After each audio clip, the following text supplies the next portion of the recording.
A sheriff in a southern Minnesota town is doing his part to make sure that fallen officers are not forgotten. 2 years ago, Dodge County Sheriff Scott Rose started a podcast called Officer Down.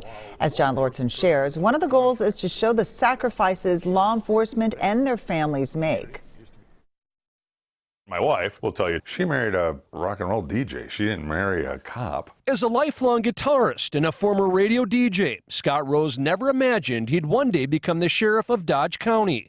But when his radio career ended, he went from the studio to the patrol car. When I started doing ride-alongs, I got hooked on it. I wanted to do my part my small part in making the community a safer place for my kids to grow.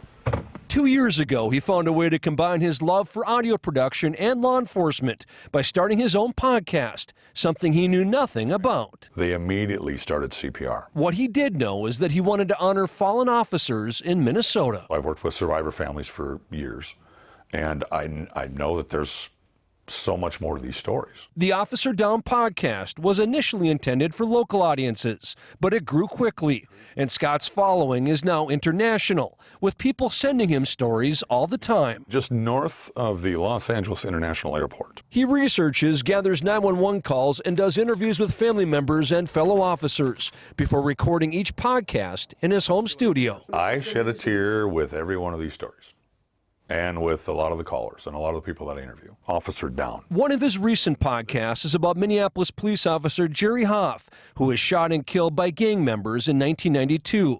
Amwadi Pepe McKenzie, one of the men convicted in Hoff's death, has a hearing on Tuesday to consider whether he should be granted supervised release. Jerry was killed not because of who he was killed because of what he was.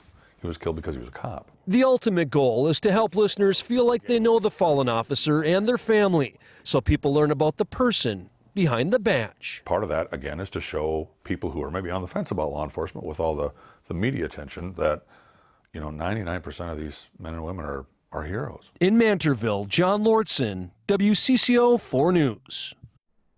After winning re-election last week, Sheriff Rose says that this will be his last term, but when he retires, he will continue to tell these stories and work with families of fallen officers.